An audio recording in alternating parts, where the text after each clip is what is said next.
சொந்தங்களே, இன்றைக்கி சுவையான புளிச்சக்கீரை ரெசிபி எப்படி செய்கிறதுன்னு பார்க்கலாம் வாங்க.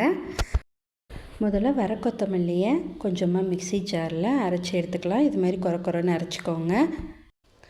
அடுத்து புளிச்சக்கீரையை நான் வேக வச்சு எடுத்திருக்கேன். முதல்ல வானலியில் 2 ஸ்பூன் எண்ணெய் ஊற்றிக்கோங்க, நல்லெண்ணெய் ஊற்றிக்கோங்க.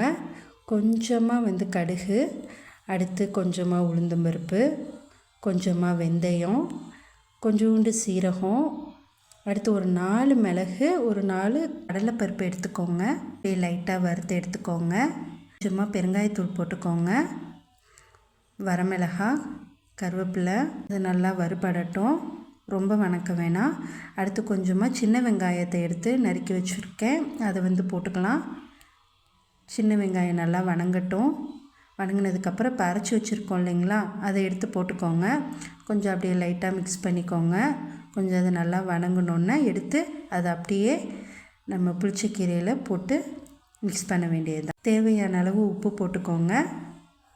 அதை நல்லா மிக்ஸ் பண்ணிக்கலாம். நல்லா கடைஞ்சி எடுத்துக்கோங்க. இப்போது நமக்கு சுவையான புளிச்சக்கீரை ரெசிபி ரெடி. வாங்க சாப்பிட்லாம்.